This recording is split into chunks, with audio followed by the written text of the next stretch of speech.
مصلحا ومجددا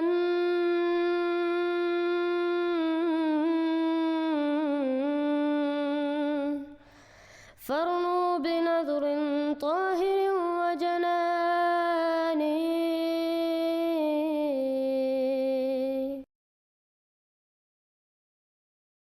My name is Malakoot. Yeah, okay, so I was from a Sunni family, so I actually followed Islam, and my background is, like I said, Sunni, and I come from a moderately religious family where there is observance of parda, and I'm from an educated family, alhamdulillah. And on my maternal side, my grandmother is very religious, and I was her absolute favorite grandchild. But she's an invalid now with memory problems. May Allah Ta'ala have mercy on her. And yeah, this is my background, and yeah, I was under a lot of influence of my grandmother. She used to give dars and lectures, and she used to love it when I asked her questions. And I got this interest of and love of Islam and the prophets from my grandmother. She was my teacher of religion for a very long time. And yeah, I loved her, and she loved me a lot. I told her about that I became an Ahmadi. After I became an Ahmadi, I told her, and her reaction wasn't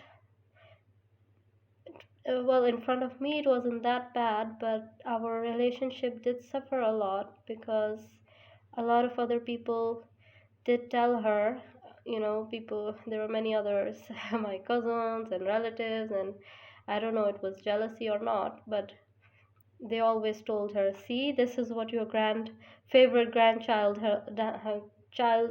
favorite grandchild has done, and is this your teaching? So my relationship with her did suffer, and it's not as it used to be. Okay, so I was in fifth, sixth grade, around I was 12 to 13 years old at the time, and and I was actually traveling with my family through some place in Pakistan. I'm not going to say the name for security reasons, and it was night time, and I was in the car with my family, and we were passing by some place and some building, and my mother, she pointed to some building. I didn't see at what building that she was pointing at, but all I remember is that she pointed at something, some place, and asked my father uh, about what is that building and what's its purpose. And my father replied that that is a Qadiani's worship place, mosque. And yeah, as I come to know that now, they're actually Ahmadis. So my father used that term at that time. And when I heard him say that, and I was listening to the conversation, and I asked instantly that who are Qadianis, Ahmadis?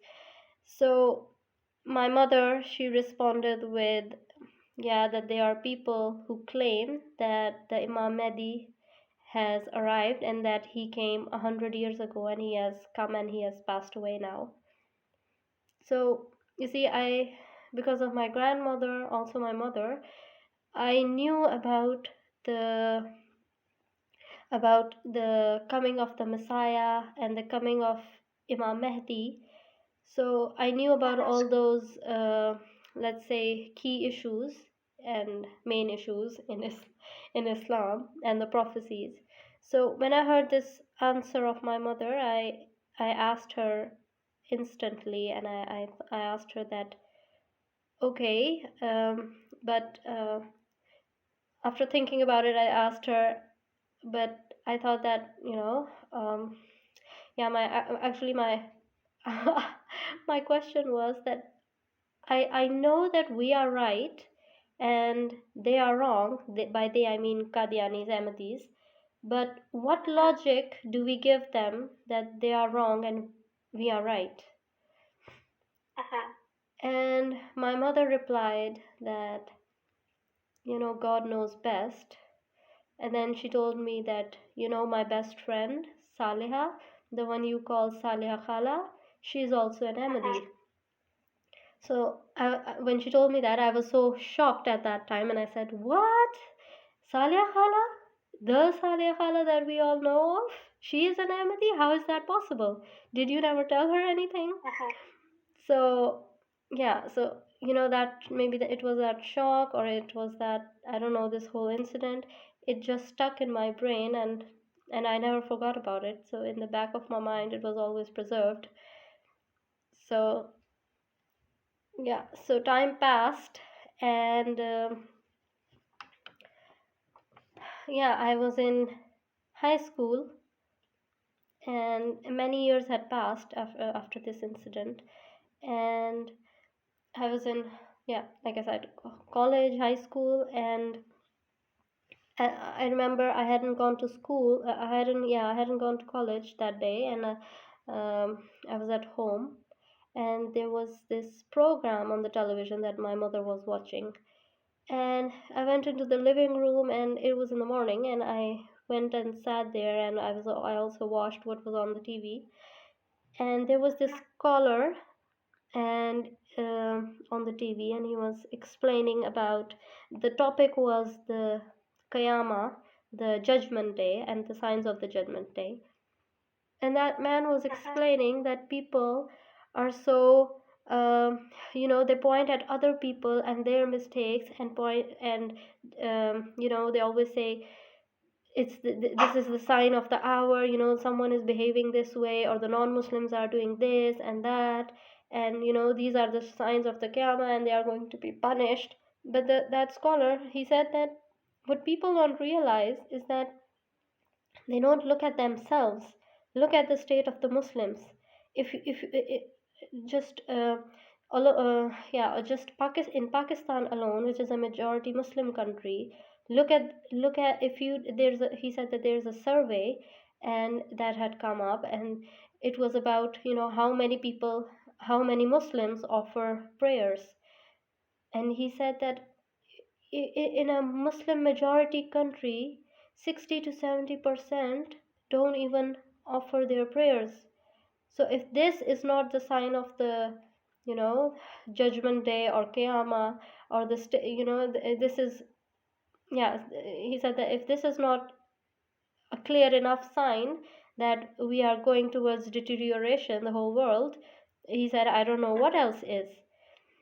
And when I heard his statement, I was so shocked and ashamed of myself, because I realized in my heart that, you know it was my dearest wish that, you know that I could be able to, when my grandmother used to tell me stories about the prophets, I used to always uh,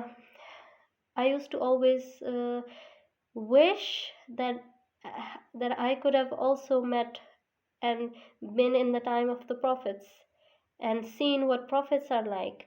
And when I came to know that Hazrat Isa, or Jesus alayhi salam, is still going to come in the latter days, I used to pray in my heart that, that I wish to see at least what a prophet is like. So I used to pray that Hazrat Isa would come in my time.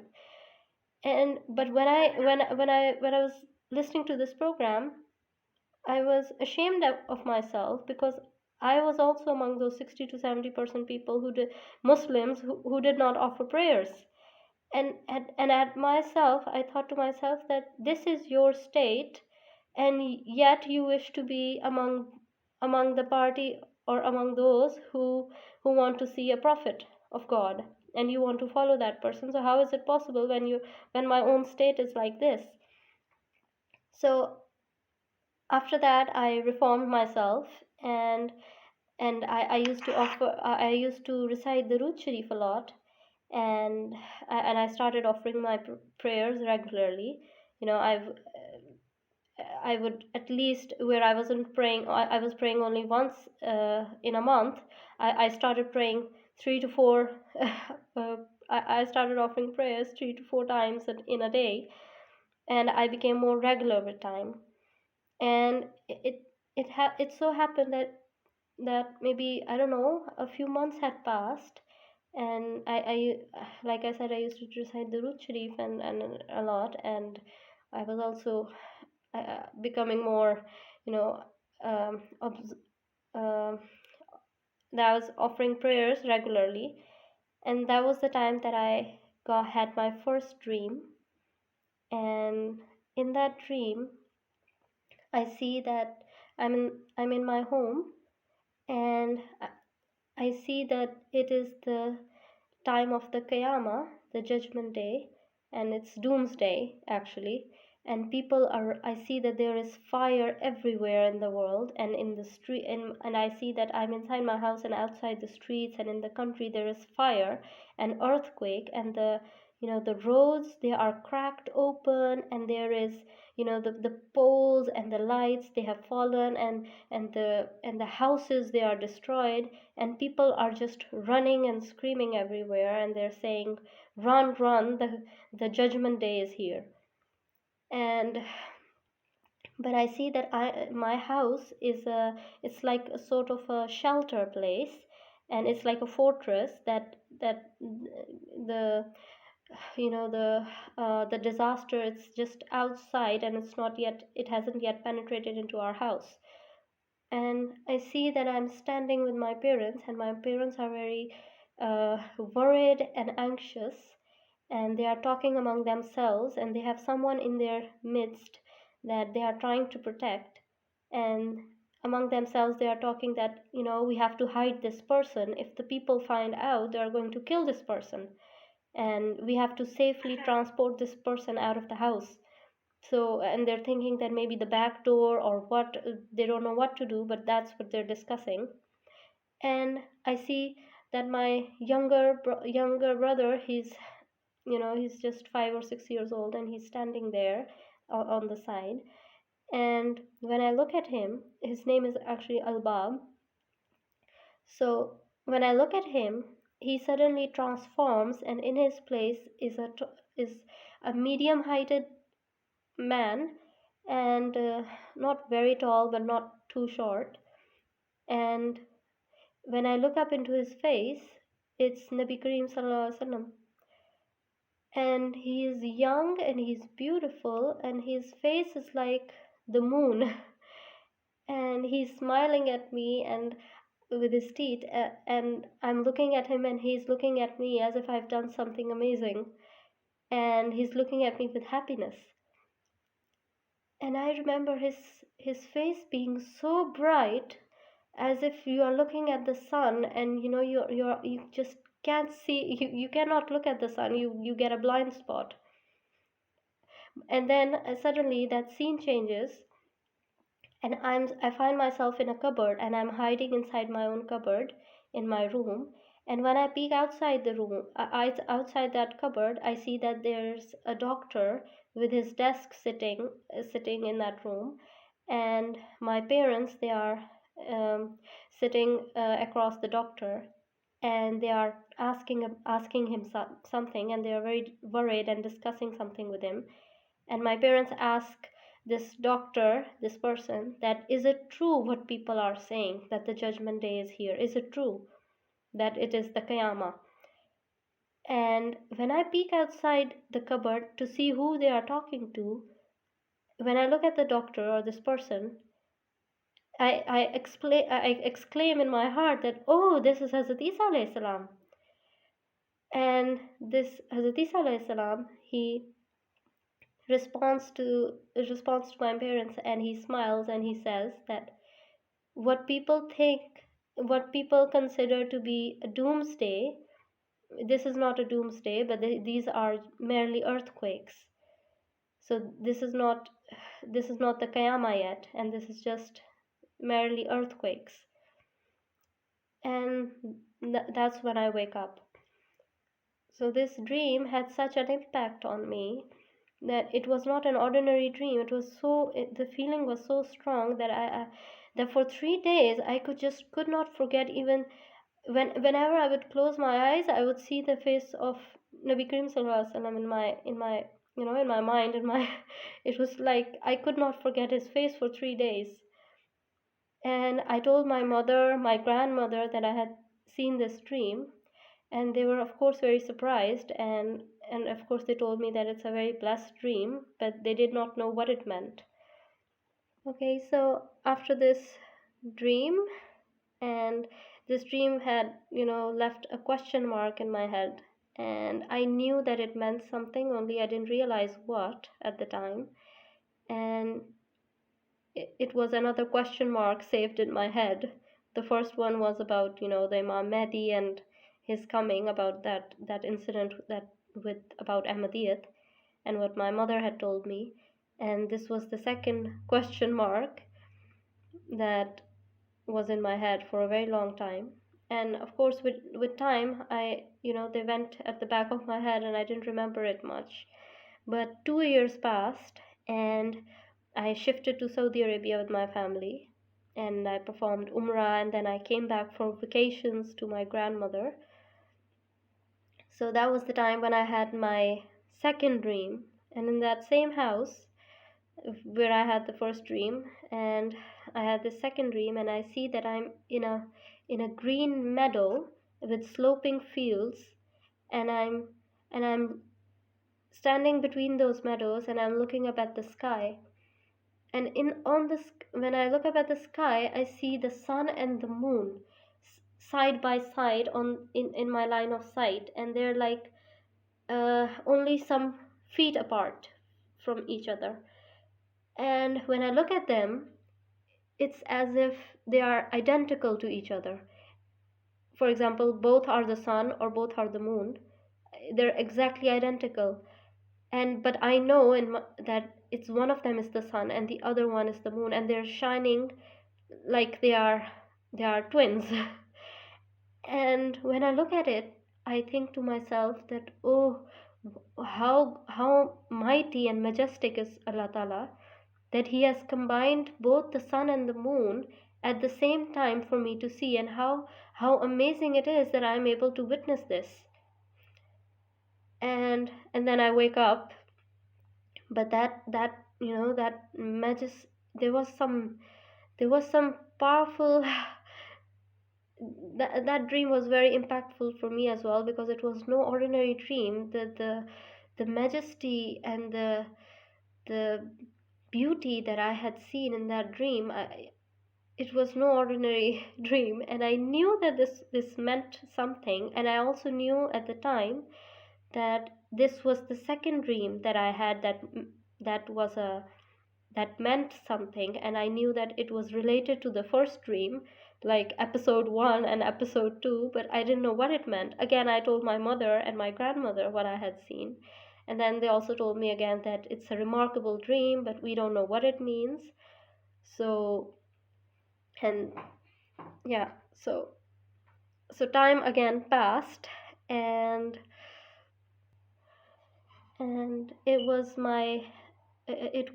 I remember it was 2013 to 14, and I had to come back from Saudi Arabia to Pakistan. And yeah, I had to enroll myself in a university, and so I enrolled myself, and I used to live in the hostel. And I remember that was, maybe everybody remembers, that was the time when the Syrian crisis and the war in Syria, that was very much in the news all the time. And on social media, on just everywhere, you would see that there are bombings taking place, and there was a great refugee crisis, and there was a lot of crisis in the world at that time. And then I would see that the involvement of Saudi Arabia in that, and Muslims killing Muslims. And I realized, because of my grandmother, I knew about certain things. And of course, in school we also learned certain things about Islam and the prophecies. So I knew that, one prophecy is that, the fitna, the is going to start from the from Sham, from Syria, Damascus. And and I knew, and I knew that this, and it's about one of the, it's related to, the coming of the the Dajjal, and the coming of the Messiah. So it's all related.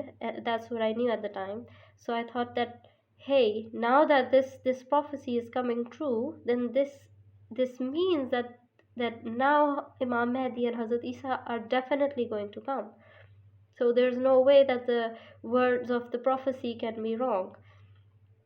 So so that was the time when I became very, I was very interested in all the happenings of the world and this Syrian crisis. And I thought to myself that now is the time. I know that now a prophet of God is going to definitely descend, and then he's going to, lead the Muslims out of this difficult time, and we're going to wage war against the non-Muslims, and etc., etc. So, this is the uh, stereotypical and mainstream idea that I had.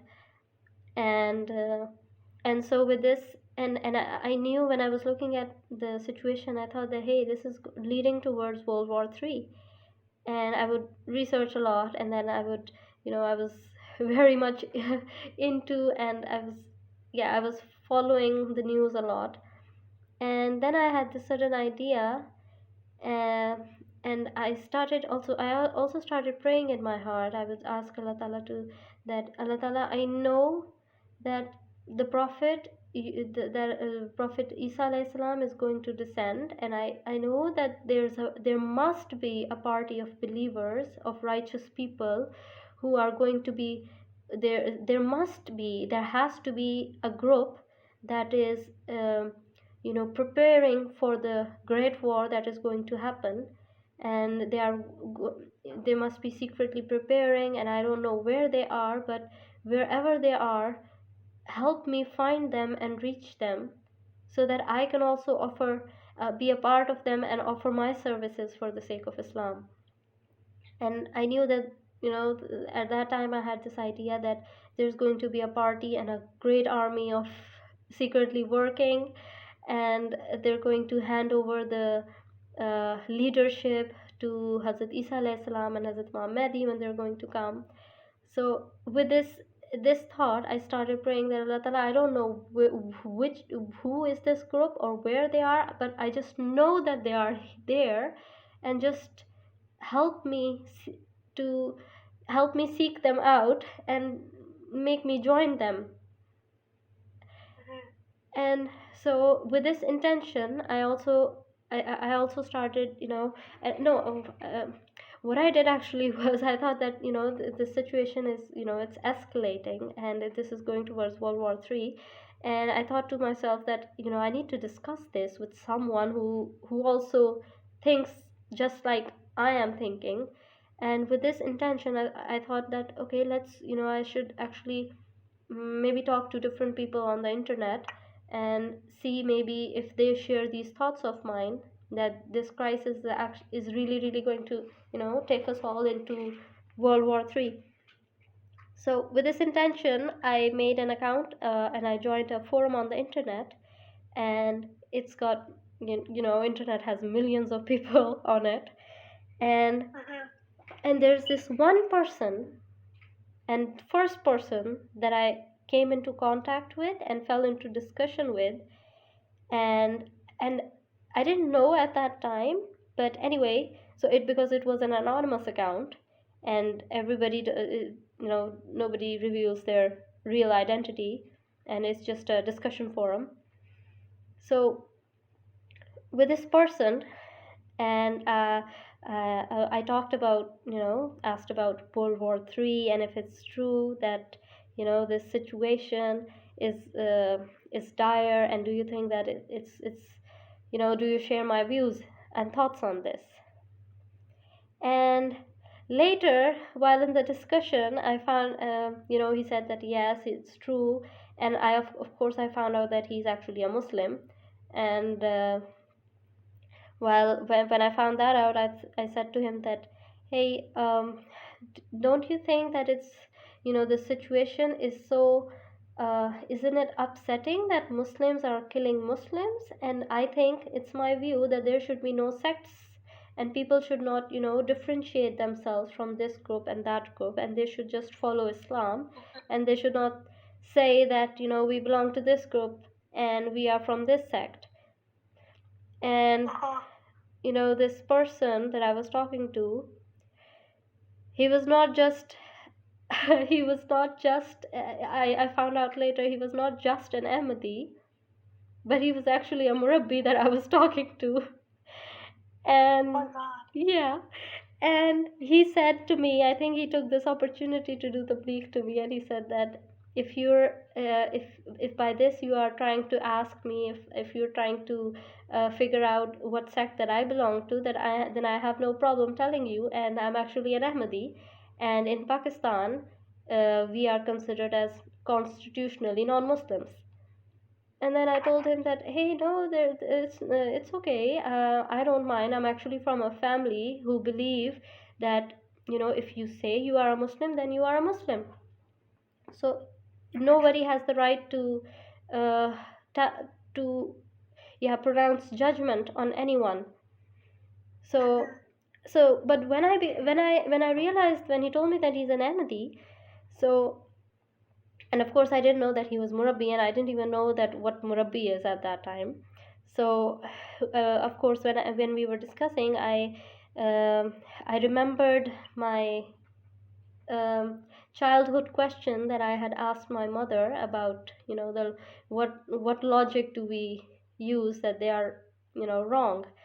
And I asked this Murabi Saab that, hey, I have this question, and if you don't mind my asking, I'm just curious, so please don't be offended.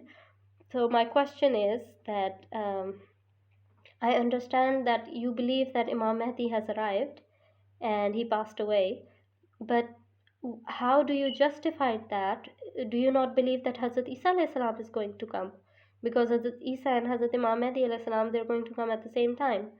So how is it possible that Imam Mahdi has come, but Hazrat Isa alayhi salam has not arrived? And he gave a very beautiful answer. He said that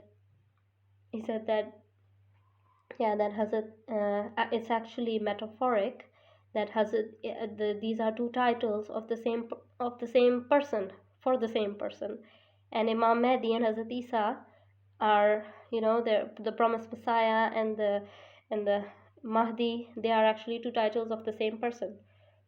And I did not believe him, of course, and I asked him, how do you justify that?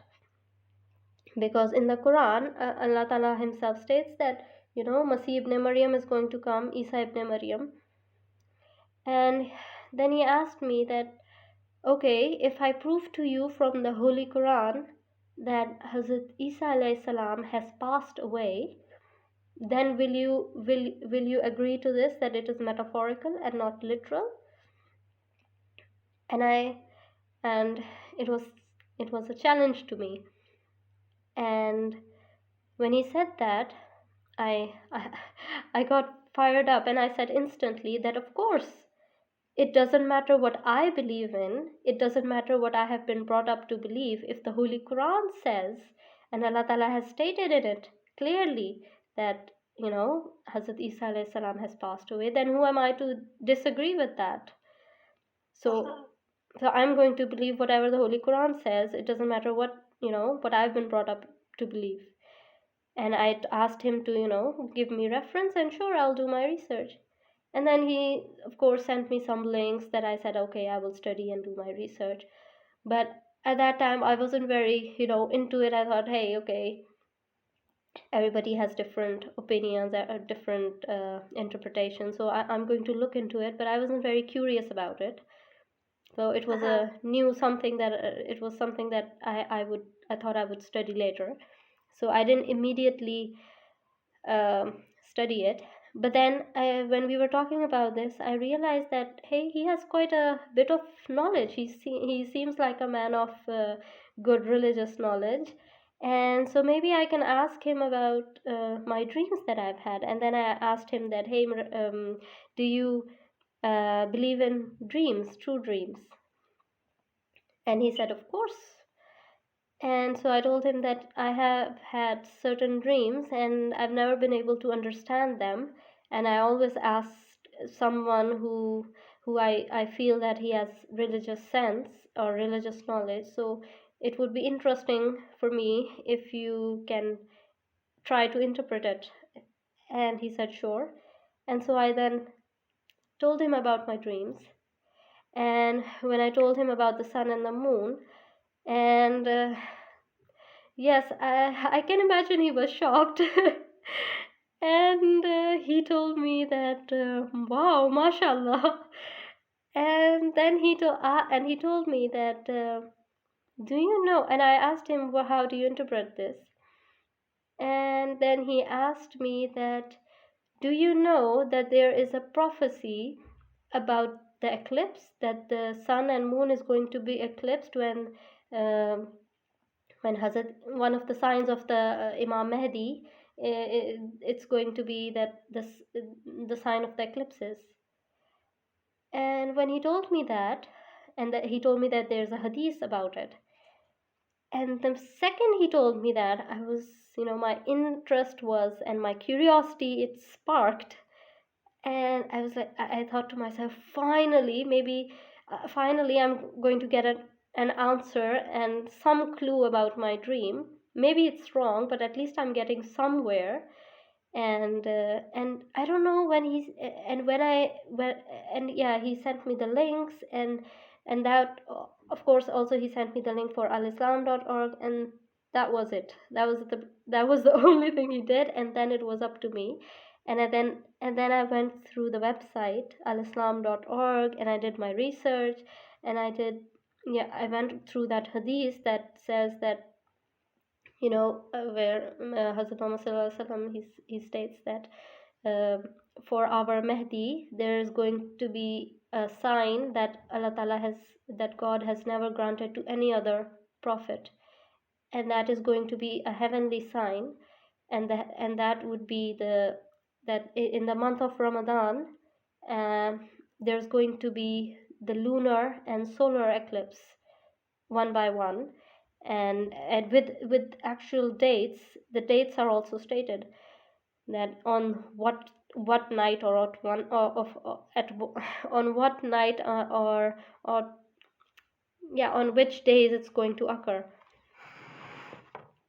So yeah, I was very interested, and I started doing my research. And so when I went to alislam.org, yeah, the first thing that caught my eye was there were two books published at that time, and they were on the, let's say, on the website, on the front page, they were displayed, and there were two books that caught my eye, and they were Need of the Imam and World Crisis and Pathway to Peace. And these two books were the very books, were on the very topic that I was actually interested in, because I was looking at the Syrian crisis and where the world is going, and it was exactly what I wanted and what I want to read about. And of course, the coming of the Messiah and Imam Mahdi, that was related to Need of the Imam. So I instantly downloaded those two books, and I just dived into those books, and yeah, really dived into research when yeah, I downloaded this book, Need of the Imam, and yeah, that was the first book that I actually read. And when I opened this book, I actually downloaded it on my laptop, and the first page, it had from the first page it had me hooked. And it starts with the hadith of Rasulullah Sallallahu Alaihi Wasallam, and in it, the it is stated that, Nabi Karim Sallallahu Alaihi Wasallam has said, "He who dies without recognizing the Imam dies the death of ignorance."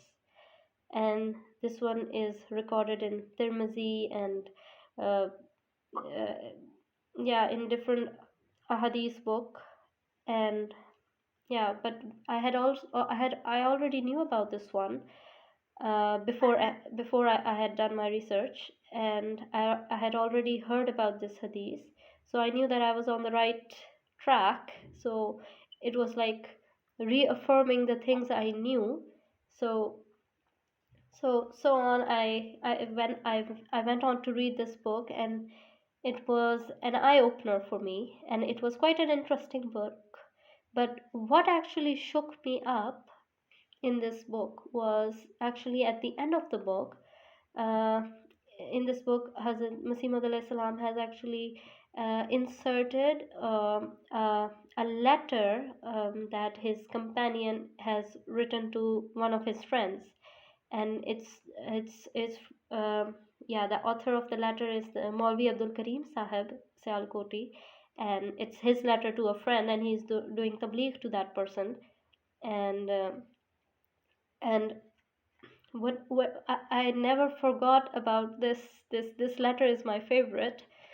And what he writes a letter to his friend, and in it he says that he addresses his companion, his friend, and he says that, Chaudhry Sahab, I also am a son of Adam and born of a weak woman, and I also have to overcome human weaknesses, and I have attractions of my loved ones, and I have my weaknesses, and I'm not someone who has a heart of stone. And he asks that, do you think that I have a heart? He asked his friend that, that I have a mother who is chronically ill, and I love her, and I have my dear ones and beloved brothers and other relations. And he asked his friend that, do you think that I have a heart of stone, that I have been staying here for months on end, or that I have taken leave of my senses? And he asked that, do you think that I blindly follow something, and I'm utterly ignorant of spiritual knowledge? And he is actually living with the promised Messiah alayhi salam. In to he had done the bath of promised Messiah alayhi salam, and he's asking his friend that, I'm a man of very vast knowledge, spiritual knowledge, and you know that I do dars, and I make people cry with my sermons. So what is it, he asked his friend, that have you ever thought that what it is that has produced in me such steadfastness that has overcome all his other relationships? And then he goes on to explain that it is the recognition of the Imam of the age, and that it is such a wonderful thing that it breaks up all other bonds and chains. And when I read about this, and he also says other things in the book, and he said that he goes on to explain to his friend, and then he asked that, do you see anywhere the living faith, which is the ideal of the Holy Quran, and the sin consuming fire which the Holy Quran wants to kindle in the bosoms of men? And he goes on to explain that how, when he did his bath, what did he gain? Because he was not, he's not an ordinary person. He has all the knowledge in the world, spiritual knowledge, and he's a man of quite good repute, and he has a lot of following. And despite that, if he felt the need to go and do bath of the promised Messiah alayhi salam, then there must be something that he is gaining, that there's something that he's getting in return, because nobody does something without a reason.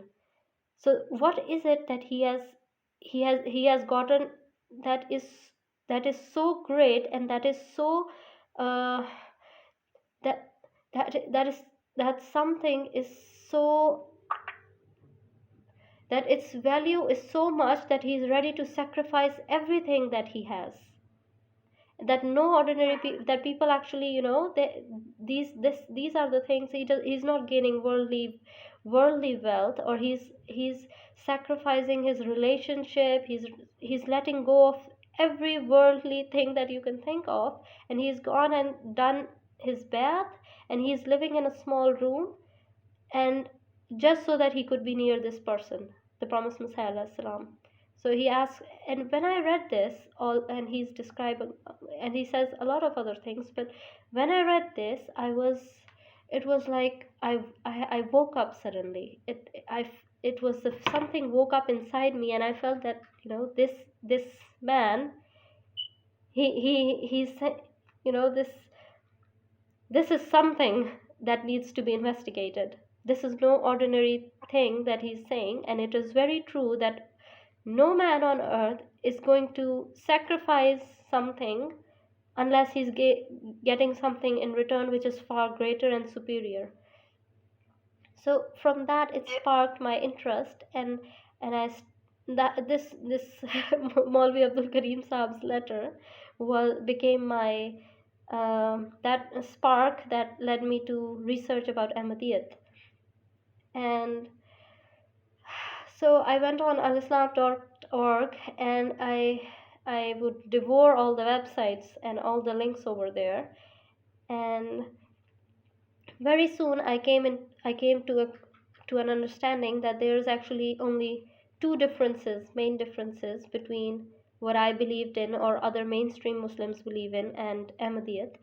And the point of actually debate or contention was the issue of Khatme Nabiyyin and the death of Prophet Jesus alayhi salam. So I was actually, I did go through all the, let's say, I downloaded the Ahadith books, and I downloaded different translations of the Holy Quran, and I did my cross checking and cross referencing, and it was a arduous task. And at the end of it, I would actually read by side. I was actually reading the books of the promised Messiah alayhi salam, and while I would read those books,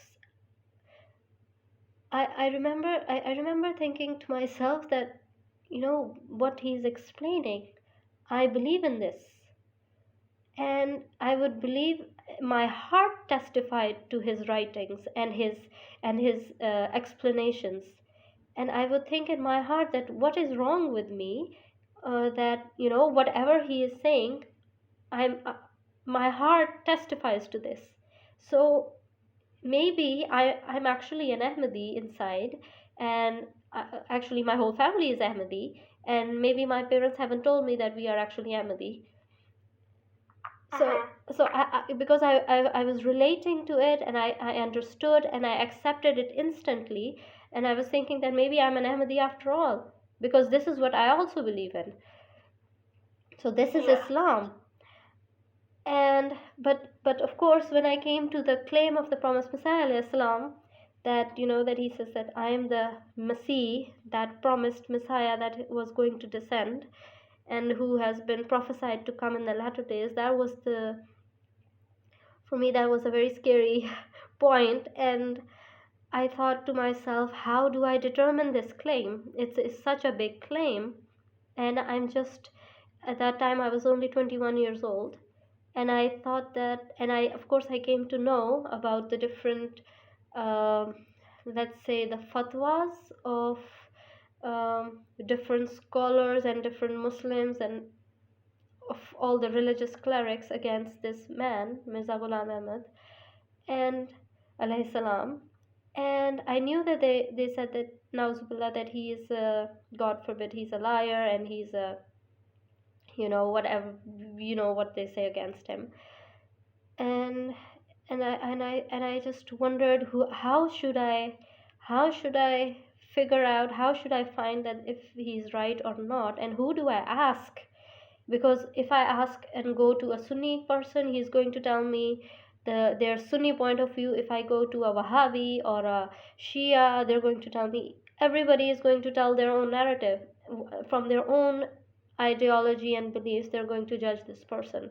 And if I ask Ahmadi, they're going to say that, of course, he's right in his claim. So I wanted to know, how do I figure out that this man is true in his claim or not? And so then I came to this I got this idea that, hey, I should ask Allah Ta'ala directly, because He is beyond time and beyond space, and He is the ultimate truth. And this is something that only Allah Ta'ala can answer me, and He's the only one who can satisfy me on this point. So I started praying to Allah Ta'ala, and I started, in my heart, I would say to Allah Ta'ala that, Allah Ta'ala, I have heard that you say that if you call on to me, I will answer your prayers. So call on to me. And I said that, Allah Ta'ala, I am calling on to you. And I started doing istikhara prayers, and that was the time of my university, and I would actually go and attend my classes. But meanwhile, while I was walking to and fro, I would recite istikhara prayers a lot. And I would just ask Allah Ta'ala that, Allah Ta'ala, I have taken this huge step to find you for your sake, because you have said that when a prophet of God appears, you have to accept that prophet. So I don't want to be among those who disbelieve, and who are disbelievers, and who do not accept and mock the prophet of God. And I of course I knew this hadith also of the of Rasulullah Sallallahu Alaihi Wasallam, that he has stated that when our Mahdi comes, when the promised Messiah arrives, you have to go and do his pledge allegiance and give my salam to him, even if you have to crawl over on your knees over ice cold mountains. Even then you should go and do and pledge allegiance. So I knew this, I'd read about this, so I started asking Allah Ta'ala for a sign, and I prayed to Allah Ta'ala that, I was very scared that I'm just a 21-year-old girl, and how can I decide on my own that this person is right or this person is wrong, because I don't have a knowledge of Arabic, I don't have a vast knowledge of Deen, of Islam. There are I can't even speak Arabic, and I just have mediocre knowledge. And so how can I decide when there are people who are the custodians of the Kaaba, and the speakers of Arabic, and who have so much knowledge, and their own native language is Arabic, and if those people are denying this man, and they are saying, they are issuing fatwas against this person, that how can I compete? How can I say that I'm right? I'm right, and how can I go against their verdict when I don't even have that knowledge? And that was a very scary point for me, that I didn't want to go astray, but in my heart I knew that this person is right. My heart testified to this man that he is not a liar. And but the brain also tells you certain things, and you also have to follow those. And I was in this limbo. I didn't know it. I didn't understand. I didn't know what to believe, my heart or my brain, and I needed a middle ground. So what I did was that, of course, I was continuously reading different books and the writings of the promised Messiah salam. I was continuously reading the Holy Quran, and yeah, I was cross-checking different points. It took me a month of this, because I'm a very good reader, and I love reading, and I thoroughly researched all the points, but I just did not know how to justify that. Just only one point scared me, was that I don't have that much knowledge, and how could I make this sudden decision that this person is right, and to leave everything behind, and just on the basis of that I feel that this man is right and that this man is true. So I came up with this solution that I started praying to Allah Ta'ala, and I started asking for a sign, and I said to Allah Ta'ala that please, I'm going to decide, I'm going to think of a sign, and and I thought of a sign that was impossible, that it was an impossible sign. And I thought, and I started praying that Allah Ta'ala, if you show me this sign, I promise that after this, no matter what happens, no matter even if the whole world decides to abuse me and persecute me, I will not give up on my stance that this man is true, and I will follow him no matter what, if you show me this sign. And my sign was that I prayed to Allah Ta'ala that Allah Ta'ala, if this man, Mirza Ghulam Ahmad alayhi salam, is true in his claim of being the promised Messiah alayhi salam, then I want to see the word Ahmad written in the clouds. And yeah, and I deliberately thought of this sign so that there could be no mistake. If it was an easy sign, I would have later said that, oh no, maybe I was thinking about it, that's why I had seen it, or something like that. I wanted no loopholes for myself, and so that's why I thought of this sign. And yeah, so I started praying to Allah Ta'ala, and it took me, I remember it was the month of May, and it took me around 1 month of research. And I prayed to Allah Ta'ala that if you showed me this sign, I will believe. And I started praying desperately, and every day I would just keep on reciting the istikhara prayers while walking here and there or doing other tasks. I would just beg Allah Ta'ala to just show me this sign. I don't want to go astray. And as the days passed, I became desperate, and I remember even saying to Allah Ta'ala that, Allah Ta'ala, I am begging you, I need you in this time, and I don't think I will ever be in this situation again where I will need you so much like I need you now. And if you don't guide me this time, or at this moment in this situation, I am going to go astray. And on judgment day, when I have gone astray, and you will ask me that why did you not believe, or why did you deviate from the path, I will hold you responsible, and I will say that when I was begging you to guide me, you did not guide me, and you did not answer me. When you said in the Holy Quran, you yourself state that call on to me and I will respond. So I would pray to Allah Ta'ala that, please Allah Ta'ala, you say that you will guide. Now please respond to my prayers.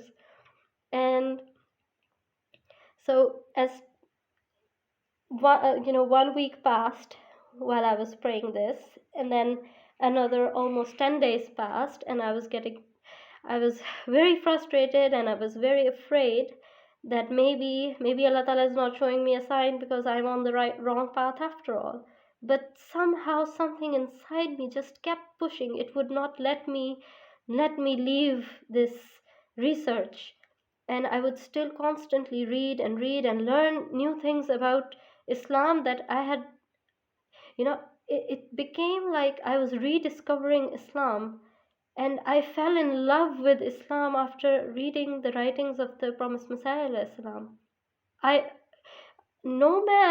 No Muslim knows what Islam is until he has read the writings of the promised Messiah alayhi salam. They are so powerful, so magnificent, that once you read it, you know that these are not the work of an ordinary man.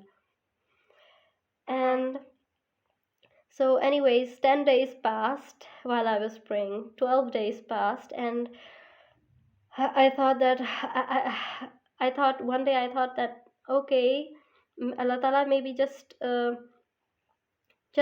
I don't care about the sign anymore. Just yes or no at this point would be enough. Just tell me, just somehow indicate to me that I'm right or am I wrong. I don't want to go astray. And then I remember that almost 13 days passed, and then one day I thought that I realized that a thought came into my mind that, oh, I know why Allah Ta'ala has not responded me so far, because my birthday is coming in a few days. So maybe Allah Ta'ala is going to, gift me with this sign on my birthday. And so I with a new, excitement and resolve, I started praying even harder than I did before. And the night of my birthday, I go to sleep excitedly. I did my istikhara prayer, and then I offered my prayers. And I went to bed excitedly that today I'm going to see a sign of Allah Ta'ala. He is going to answer me today. And the morning comes, and I wake up without any sign at all. And I was so upset. I actually cried. And I said to Allah Ta'ala that, Allah Ta'ala, people ask on their birthdays, they ask for gifts, and all I'm asking is for a sign. Is that so difficult? Is that so much to ask? And I remember everybody was wishing me happy birthday and everything, this and that, but I was just so not in the mood to receive any congratulations and any wishes, because I was so upset. But I continued to pray, and I went on praying, and I went on reading, and almost 3-4 days had passed, and it was the night of the 18th May.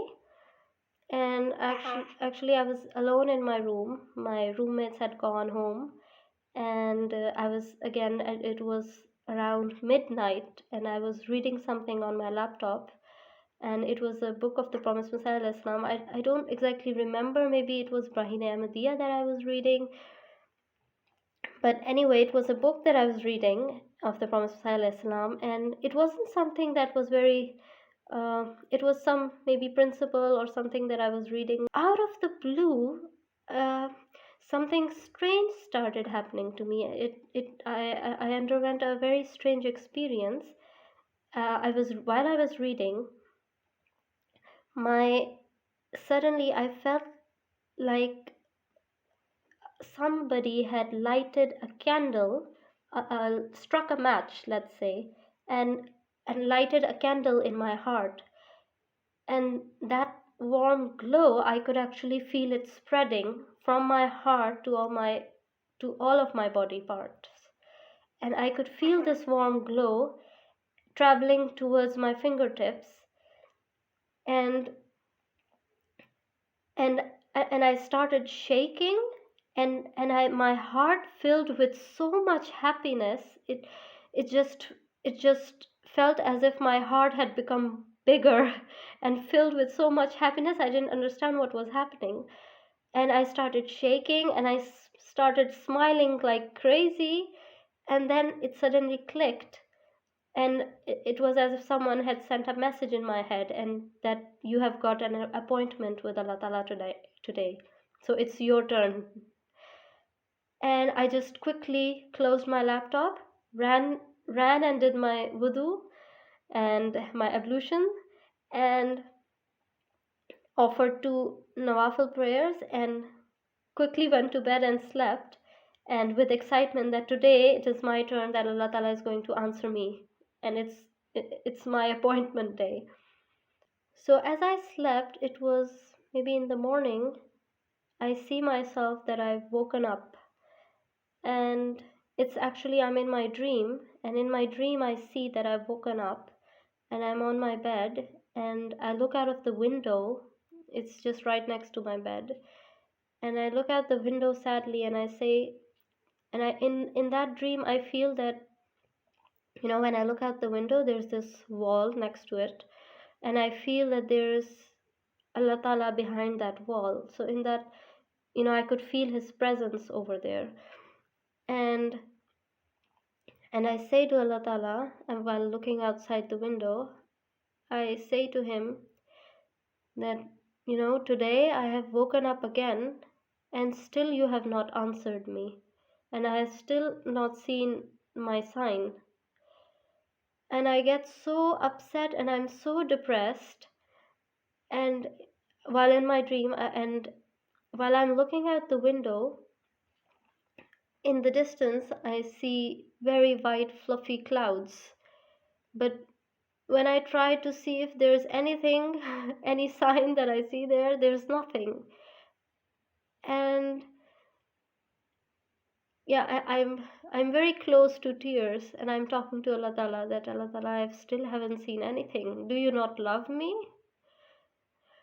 And then as I'm about to, move my gaze away, I feel like there's a movement in the clouds.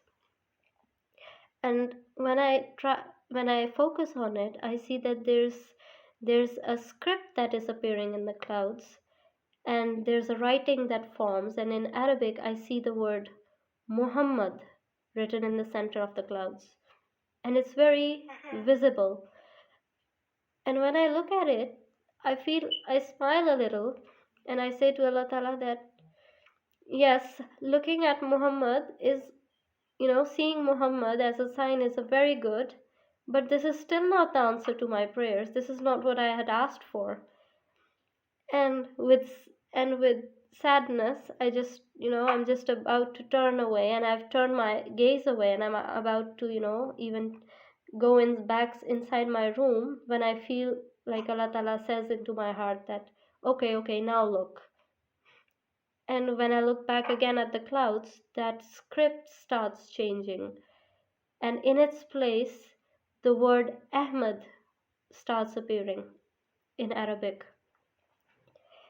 And as I watch, the words continue, the writing, it continues to form, and in the center it's written Ahmadi Allah. And while I read this, the whole cloud in the back, on the whole cloud, the verses of the Quran start appearing, and they are it's like they are vague, but I know that it's the verses of the Quran, and in the dead center, very visible and highlighted, are written the words Ahmadi Allah.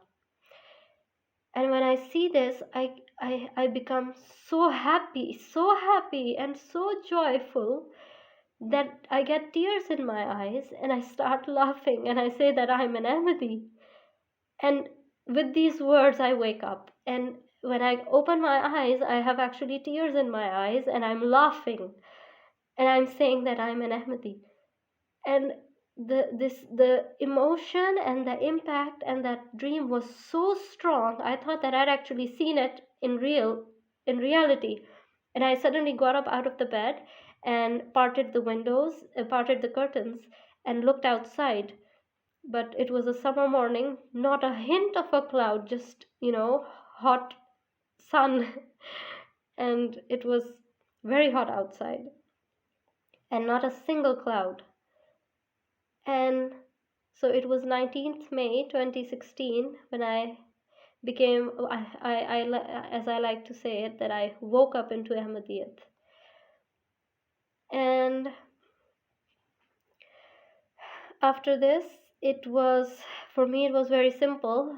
All I had to do was, it was an unbelievable thing for me. And yet it was also very exciting that, so this man is true in his claim. After all, the promised Messiah salam has appeared, and this man is true in his claims. And so I started reading more and more, and I actually, now the next step was very obvious to me, and I thought that, hey, I need to tell my parents, I need to tell my family. This is what we have all been waiting for such a long time. The previous generation, they have, passed away while waiting for this very day, to see, to recognize the Imam of the age, the Imam. And so I called my mother on the telephone, and of course they were in Saudi Arabia at the time, and I told her that there's something I want to tell you, but I'm not going to tell you now. When you come for vacations, I'm going to tell you something. We're going to discuss something, and it's very important. And my mother, of course, she was a bit worried, and she asked me that, what is wrong? You can tell me. And I said, no, no, it's nothing to be worried about. When you come, we will discuss it, but it's something very important. And at one point, she even asked me that, Malakoot, are you sure you haven't enlisted yourself in a army or something? And I said, of course not. Of course now. Of course, now I think that, of course, it was an army that I had joined, a spiritual army of the Prophet Messiah alayhi salam. But anyway, so uh, while it was 2 months that, yeah, in 2 months they were going to come back for vacations, and they were going to come to Pakistan, my family. So in those 2 months, I did my, I did my, uh, yeah, I further researched the allegations, the questions that I had in my head about, the different hadiths about La Nabi Abadi, there's going to be no prophet after me, about Nazule Isa, and that Ibn Maryam is going to descend from the heaven, and the fitna of the Dajjal, the Gog and Magog. So there were so many questions, and this was the time when I came across, there was this website, ahmadianswers.com, and it was actually a very new website at the time. So, but it was very, very helpful for me, because all of the questions that you can possibly think of, and it's over there, and it's provided there, and you can check. So I did my cross checking, or let's say that if I wanted to know the Ahmadi perspective, so I would just go onto this website, and then, I literally did, I devoured that website, and I did my research thoroughly. So, and it wasn't just from the Ahmadiyya perspective that I was doing my research, but I had also downloaded, and I had other different questions, and I was also researching different allegations. Sorry. So, yeah, this was, yeah, Ahmadi Answers has a very special place in my heart because of that, because it helped me, made my journey easier, and it would have taken me a longer time otherwise. And at that time there wasn't, YouTube the YouTube channel wasn't there, and for Ahmadi Answers, so it was just the website, and it suited me perfectly. So yeah, so after this, it was 2 months later, my family came back and for vacations, and after 2 days, my mother sat me down, and my father was there. My sister, one of my sister was also there, and I'd actually told my sister previously about, my this whole journey, and this whole, just like I've narrated now, I told my sister, and she became actually very quiet, and she would not discuss it. Just she Yeah, she would not discuss it. She just said, talk to parents, and don't talk to anybody else about it. And she's my younger sister, and so anyway, we were three people in the room when my mother sat me down, and she told me to that there I know that you have something important to tell us. So okay, now you tell me what it is. And so I told her the whole story from start to finish, just like I've told now. And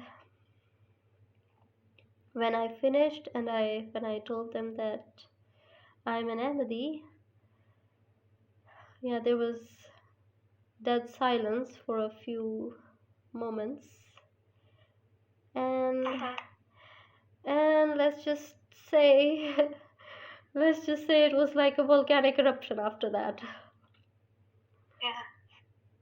And my mother did not take it very well, and yeah, of course it was natural, I suppose. Even, of course, my father and my mother, they were shocked, angry, and there was a lot of screaming and shouting.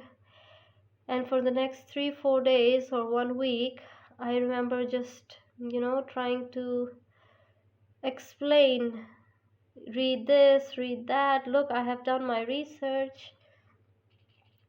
And I had expected, I didn't realize that this was going to be, this is how my parents were going to react. I had never for even a second thought that, I would actually face this. I thought in my mind, I had this idea that, this is, the coming of the Messiah has been fed into us. It's been taught into us from such a young age that when I tell them, of course they're going to be surprised, or they're going to be shocked, or they're going to say, no, what have you done? Okay, we will do our research, etc., etc. But not for a second did I realize that they would react the way that they did. And I heard things like, how dare you, you have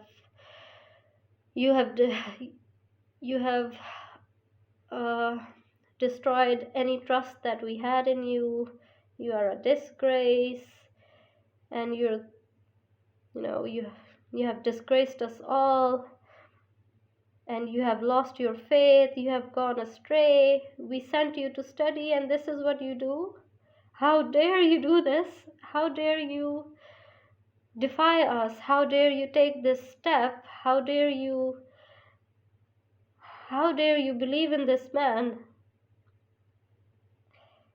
And I just couldn't understand that.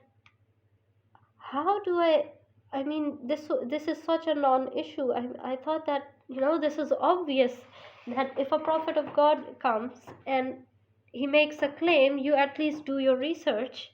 You don't say, just because you haven't heard about it before, or you don't believe in it, you don't say just out of hand that, no, this is wrong, this is fake, this is this or that.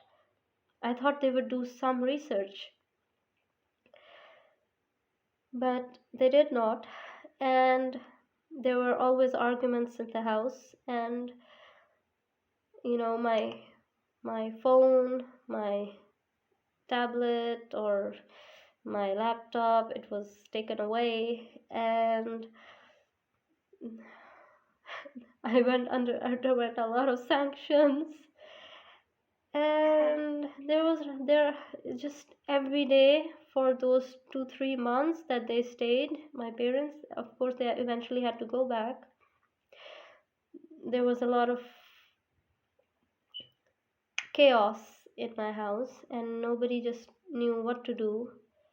And the only way they could think of stopping me was by forcing me not to read, or forcing me to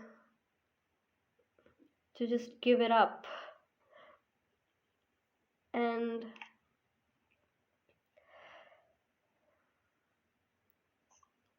so they eventually 3 months, those 3 months were hell for me initially, and I didn't know who to talk to. I was so alone at the time, but I knew in my head, I knew that I had seen this sign, and I had done all my research. Allah Ta'ala has shown me this sign that was beyond, I could not doubt it again. And I had made a promise to Allah Ta'ala that no matter what happens, I will not give it all up.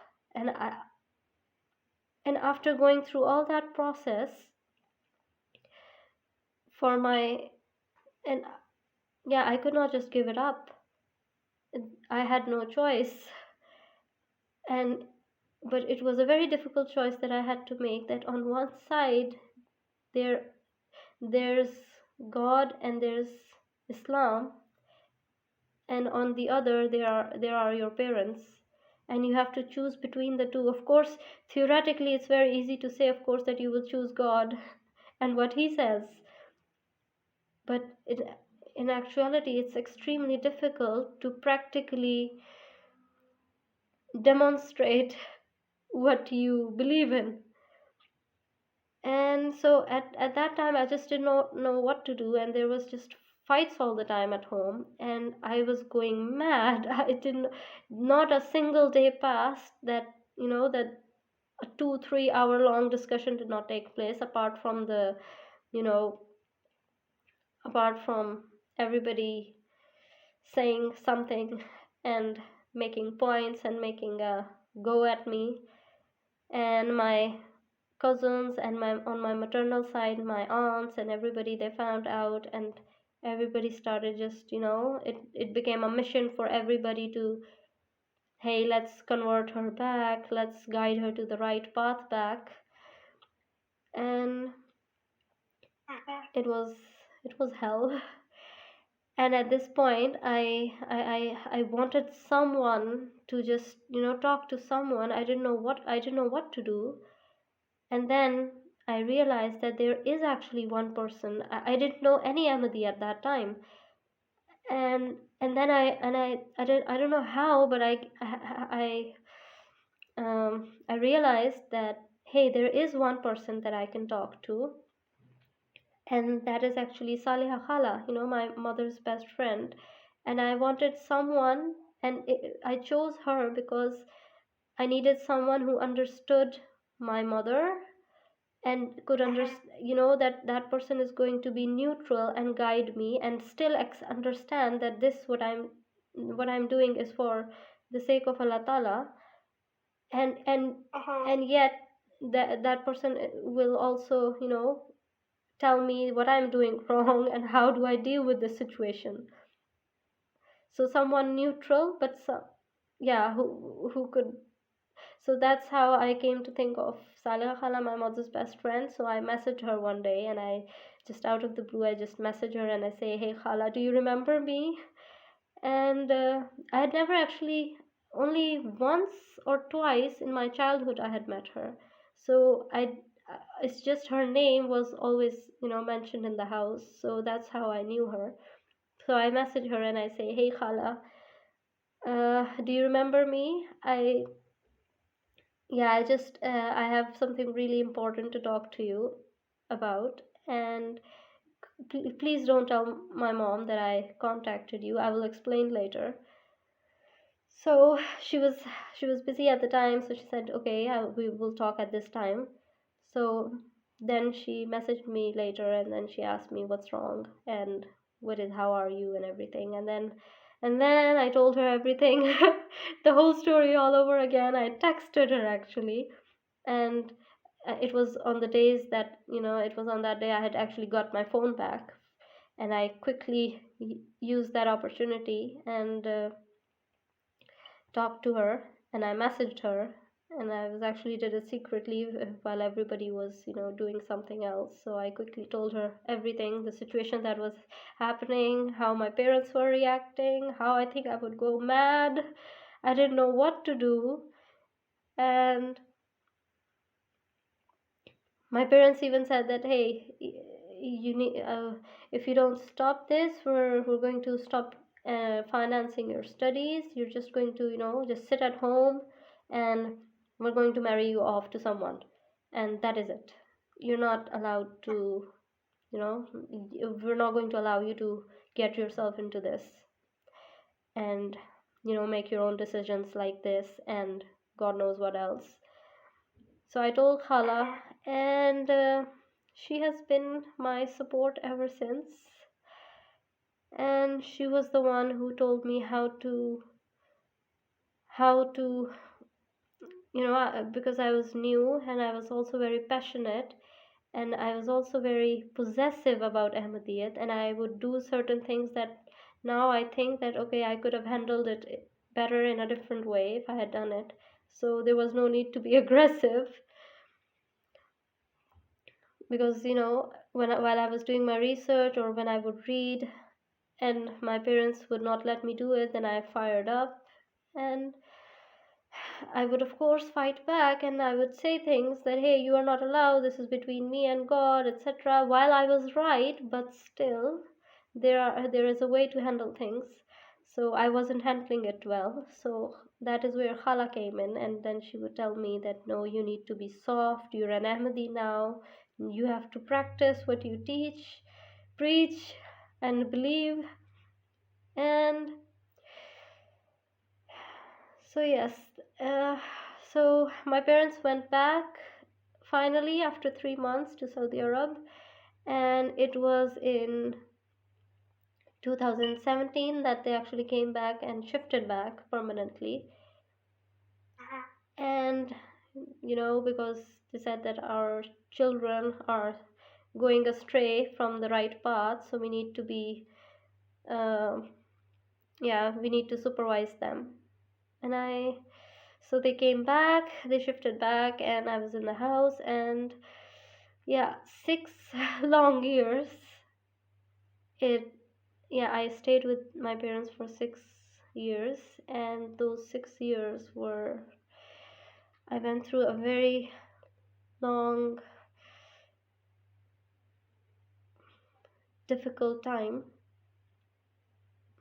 And then that was the time when they came back. They made me go through different sittings with, I had to undergo different sittings with different people. Sometimes it was motivational speakers, sometimes it was a relative that knew about the evils of Ahmadiyat, and three to four times, I think it was thrice, that I was actually made, that mullahs were brought into the house, and I had to go through sittings for long hours.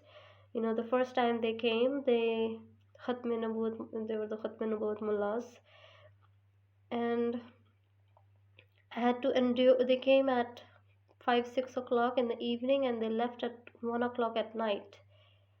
And I remember the first time that they came, and it was done so strategically that it was actually one of my aunts that arranged this meeting. And she told me that, hey, you are a logical person, and it would be a good idea. Maybe you should call someone from the Ahmadiyat, from the Jamaat side, and then we could have a sitting together with a few Maulvis, and then we should also listen, and then we can make up our mind who is on the right and who is on the wrong path. Maybe they will give their arguments, and we should all listen to it if it's so important.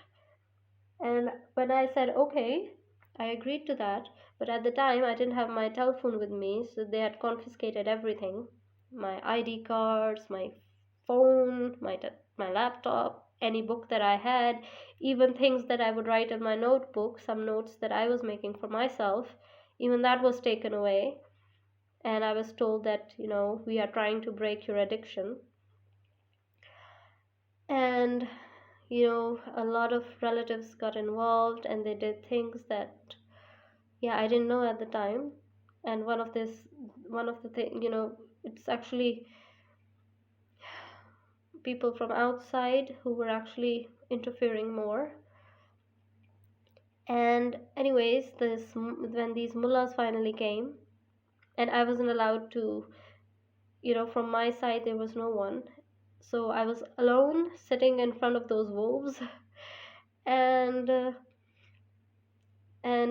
when they came, they said, okay, who is this, who is the Ahmadi? So I said that it doesn't concern you whether I am an Ahmadi or not. So you are brought here. If you are called here, it's only to give arguments from the Holy Quran about whether it is true and where it is written that Hazrat Isa alayhi salam has not passed away, that he's in the heaven, and can you justify it from the Holy Quran, and also the point of Khatam al-Nabiyyin. And so they went for, okay, we will first going to discuss about that Hazrat Isa alayhi salam is in the heaven. And in those 6 hours that they stayed, they barely gave 6 verses, barely. And this mullah, that there were 2 of them, one of them, he came with a box, with a luggage bag, this trolley bag, and there were two trolley bags actually, and it was filled with the books of the Promised Messiah salam, the Jamaat literature. And this whole let's say sitting, he would open up different books and take certain sentences and read out certain things, and I knew what he was doing. He was, he would pick things out of context, and he would narrate it for everybody and then say, look how he has lied, look how he has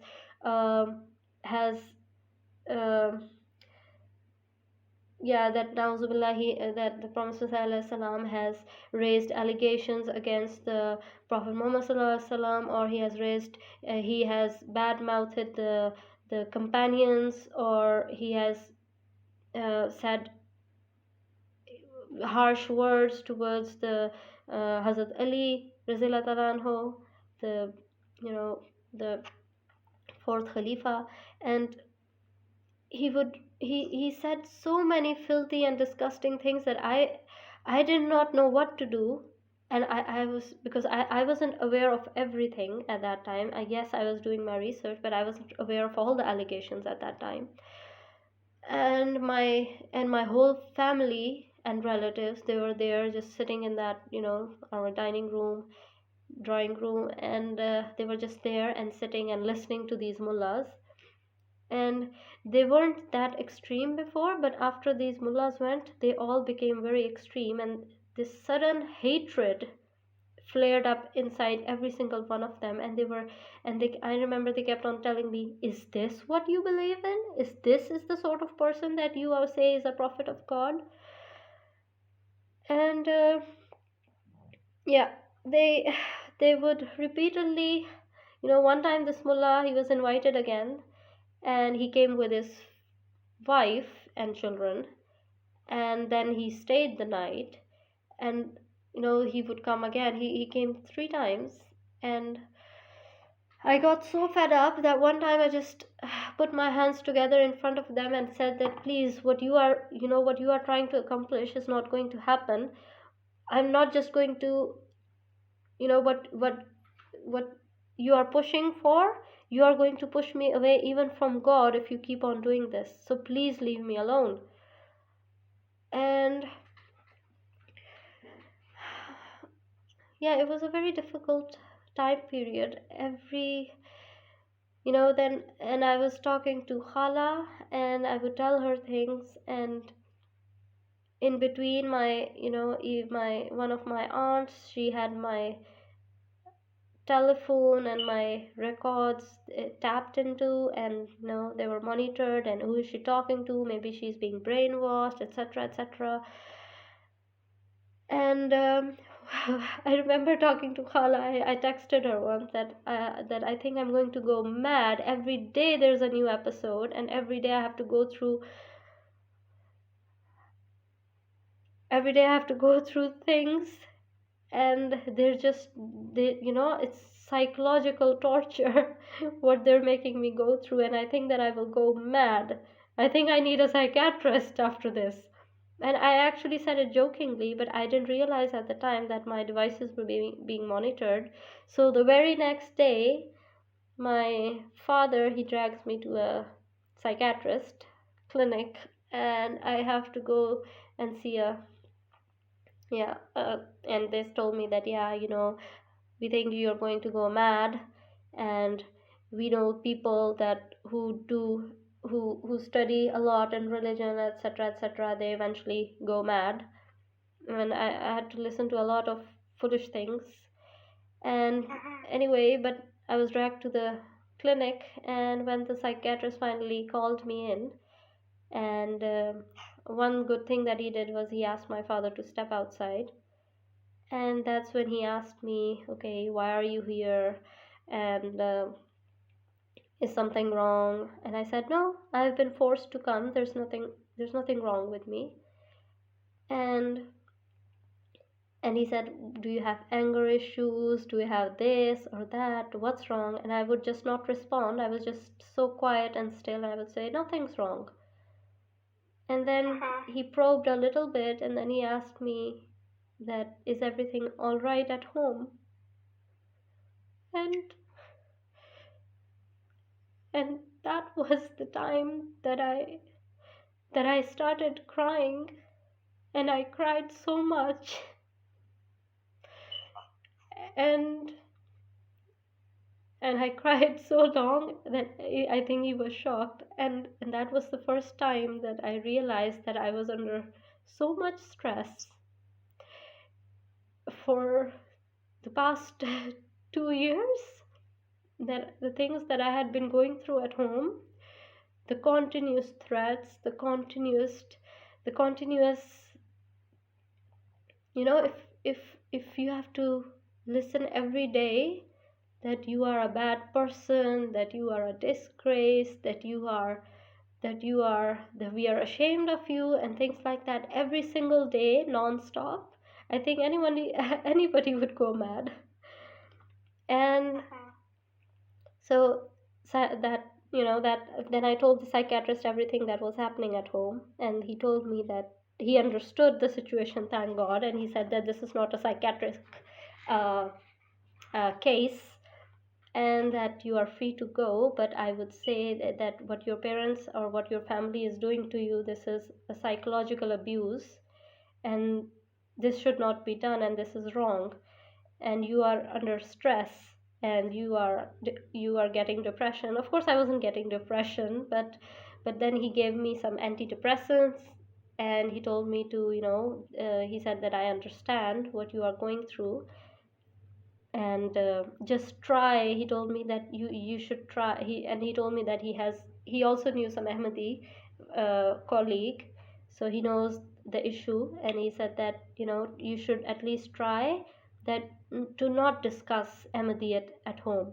And I told him that I'm not discussing. It's just dragged every single time when my parents see me doing something or reading anything. They assume that I'm reading about Ahmadiyat, or I'm doing my research or whatever, that I'm still involved.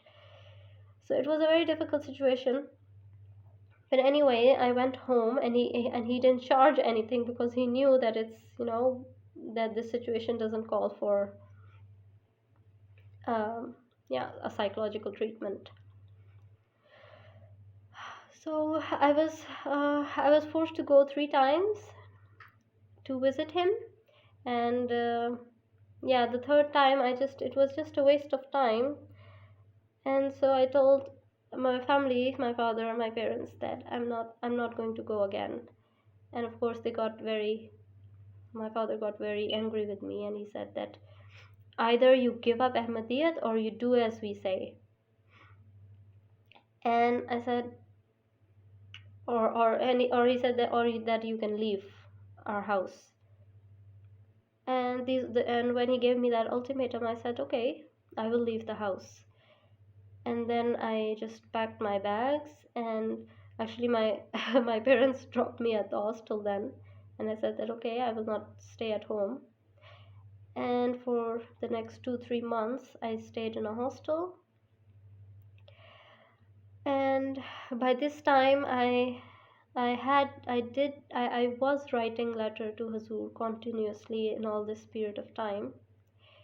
And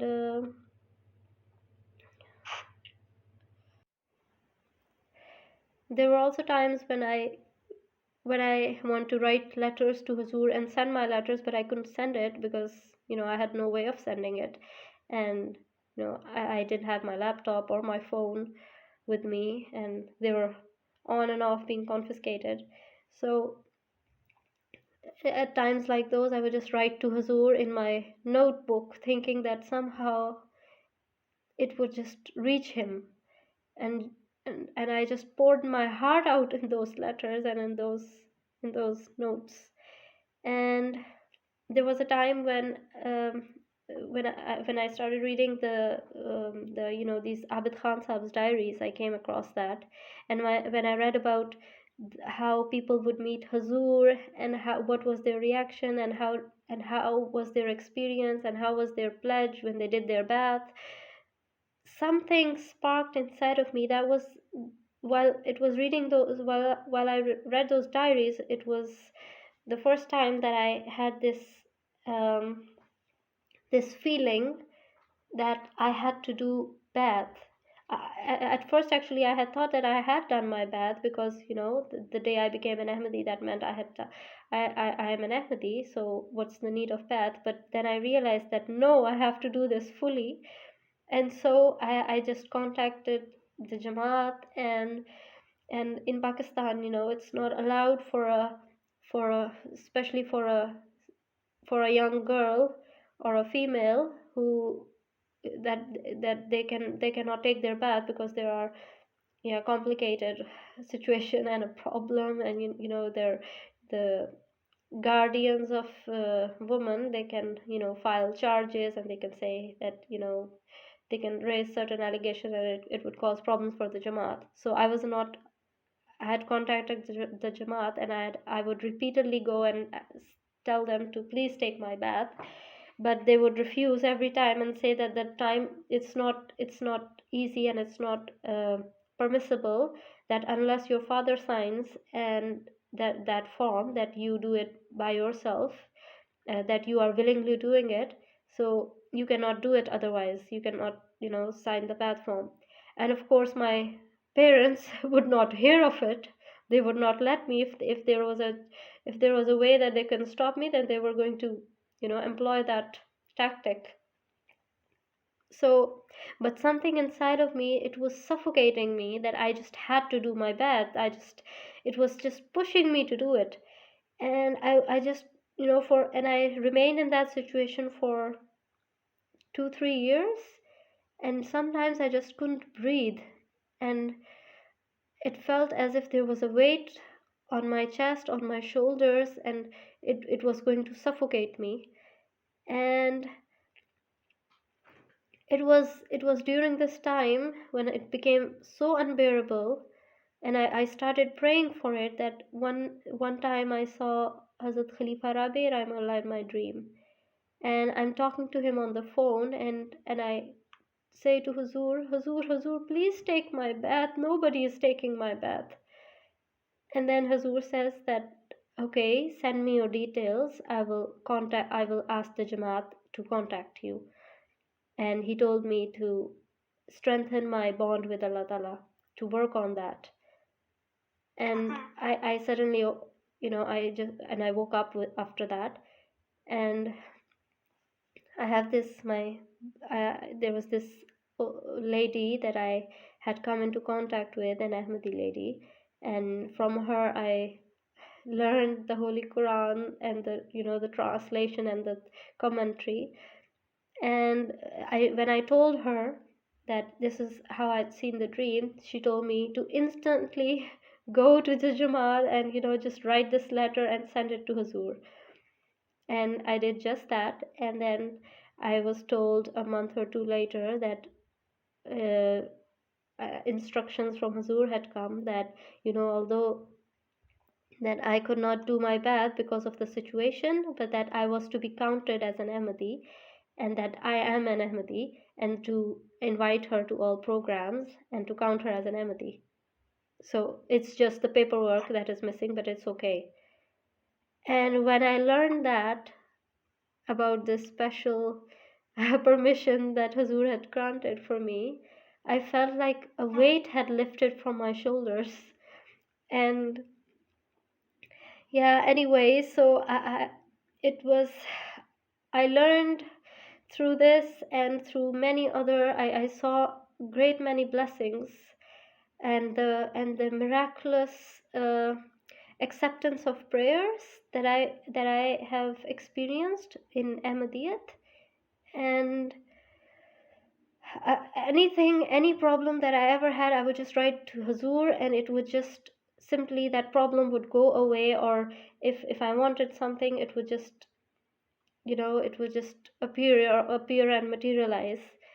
And I was constantly writing to Hazur that, Hazur, then my studies are finishing. I can't, I don't know what to do anymore, because my parents and everybody is forcing me to marry some non-Ahmadi, or they even went to an extent of telling me that, hey, you just find someone and then you can go and marry someone that you want, and just you can even make a love match, it's okay, as long as you just give up on Ahmadiyat. So I was constantly writing to Huzur, and I would say, okay, 2 years are left till my studies. I don't know what I will do after that. 1 year is left. Okay, and then I remember when I finished my degree, I wrote to Huzur that, Huzur, I had been using my studies as an excuse that I don't want to get married until I am, doing my studies. But now I wrote to Huzur that, I don't, yeah, I don't have any excuse left anymore, and now the pressure is it's going to be increased even more, and I don't know what to do.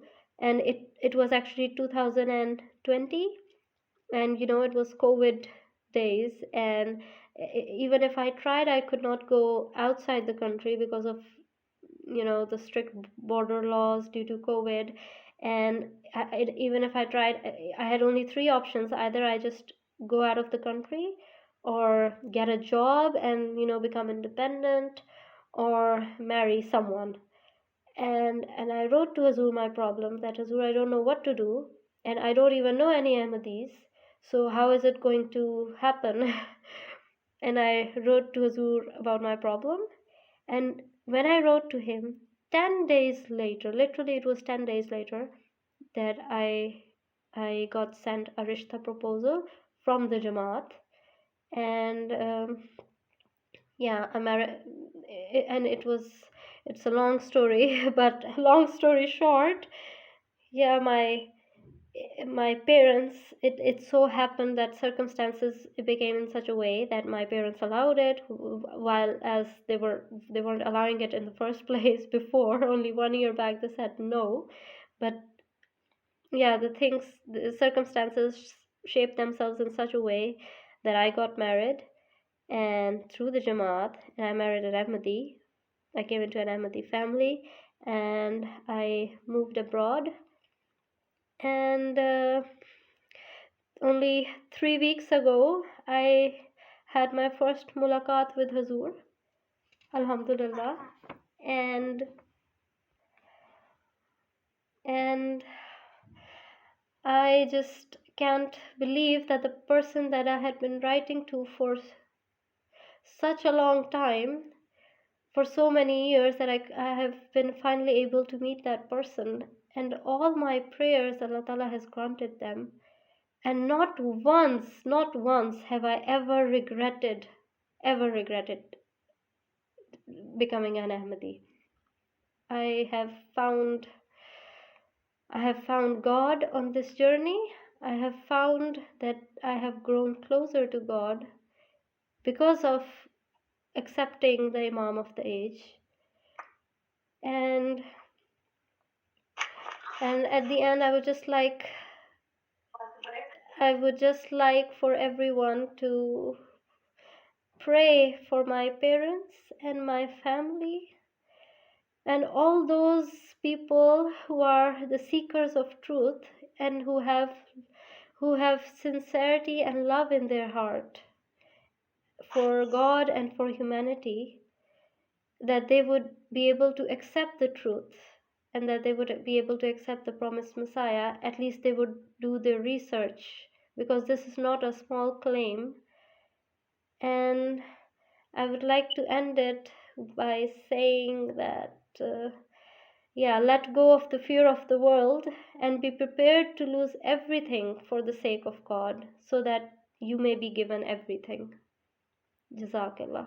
If you have not yet subscribed, make sure to subscribe and click on the bell icon so you can get notifications for every new video. Also, make sure to like and comment on the video and follow on Twitter and Instagram.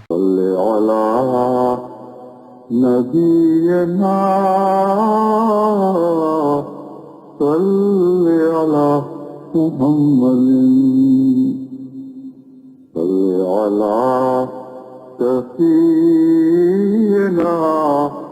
صل على محمد